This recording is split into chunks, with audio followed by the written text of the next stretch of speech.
உள்ளாட்சி அரசு செய்தியால் இணைவோம். திருப்பத்தூர் செய்திகள். குதிரை வண்டியில் வேட்புமனு தாக்கல் செய்ய வந்த அமமுக வேட்பாளர். திருப்பத்தூரில் வித்தியாசமான தேர்தல் காட்சி. தமிழகத்தில் சட்டமன்ற தேர்தல் நெருங்கி வரும் நிலையில் அனைத்து அரசியல் கட்சிகளும் தீவிரமாக வேட்புமனு தாக்கல் மற்றும் வாக்கு சேகரிப்பு பணிகளில் ஈடுபட்டு வருகின்றன.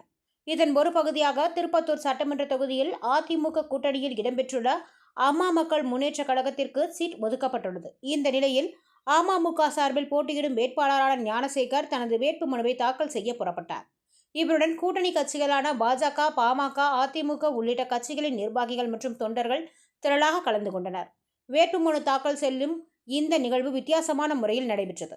மேலும் பாட்டாளி மக்கள் கட்சியின் முன்னாள் திருப்பத்தூர் சட்டமன்ற உறுப்பினராக டி.கே. ராஜா குதிரை வண்டியை ஓட்ட, அதில் வேட்பாளர் ஞானசேகர் அமர்ந்து கொண்டு பொதுமக்களிடம் குக்கர் சின்னத்திற்கு வாக்கு கோரி சென்றார். இந்த காட்சி பொதுமக்கள் மத்தியில் பெரும் கவனத்தை ஈர்த்தது.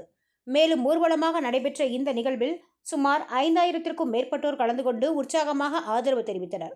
தேர்தல் பரப்புரையில் வித்தியாசமான அணுகுமுறைகள் இடம்பெறுவது இந்த தேர்தலில் போட்டி கடுமையாக இருப்பதையும் காட்டுகிறது என்பது குறிப்பிடத்தக்கது.